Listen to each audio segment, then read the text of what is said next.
cosmonauts had a genuine encounter with extraterrestrial or possibly even divine entities. Unexplained electrical disturbance, lights flicker when they shouldn't. I travel at the speed of light in all directions, carrying God's presence. I bring the survival guide of the biblical apocalypse. I'm being attacked in all levels by the devil. The forgotten gods have returned to end the rage of terror. You'll be the same size when you hit the floor. I stand alone with happiness, never to be found, far away from home. It's just me and the power of my voice. Hear this lion roar. Oh my God, oh my Lord, forgive me for everything I've done. Demons point and laugh, but I don't give a fuck. I have fell so many times, but I always get back up, cause I'm strong.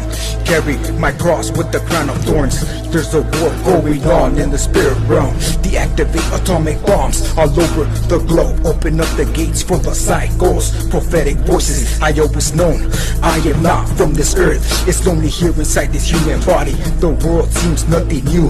They will never take my hope. Fuck them all. Who I am is who I always was, and who I will always be. I let my home travel far away. When I walked into my body, I didn't want to stay. This world has been taken over by the darkness of the night. I am the crazy one who can see behind the disguise, who can see through the lies. This world is not my home, I am not alone.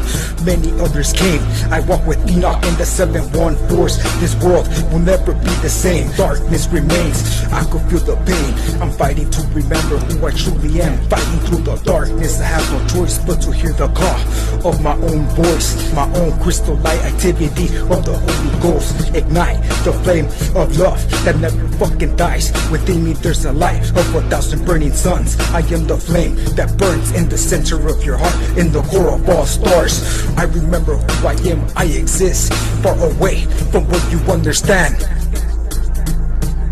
The event started when a strange orange mist engulfed and then seeped through the solid walls into the space station.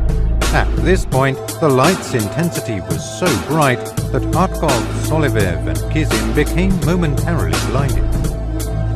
When the light softened and the cosmonauts' vision returned, they immediately checked the craft for structural damage, but the station seemed to be in good shape.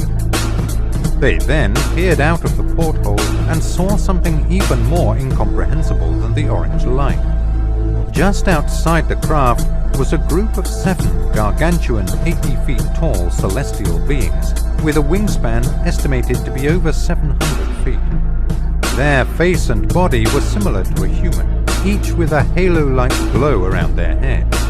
This is a classic description of something we have been told only exists in fairy tales: angels. These humanoid-like creatures kept pace with the space station for 10 minutes before disappearing. This left both the cosmonauts and the crew at Mission Control totally baffled, although they did find an excuse: group hallucination. This fascinating and mysterious incident sounds like the plot of a science fiction movie, and if there were only 3 cosmonauts involved, maybe one could be forgiven for having doubts about the story's authenticity. However, this was not the end of this contact event, and as you will hear, a further 3 astronauts would witness an almost identical scene. On day 167, almost 2 weeks later, Svetlana Savitskaya, Igor Volk, and Vladimir Zanivov joined the crew from the Soyuz T-12 spacecraft, and the celestial beings returned. The spacecraft once again became bathed in warm orange light. Just like the first incident, they were joined by angelic beings reportedly the size of an airliner. According to the cosmonauts, the entire space station became filled with a feeling of peace and calm. Svetlana Savitskaya described them in an interview with Russian television. Through glowing orange light, we could see the figures of 7 angels. They were smiling as if they just shared a marvelous secret, but a few minutes later they vanished, and we never saw these magnificent beings again.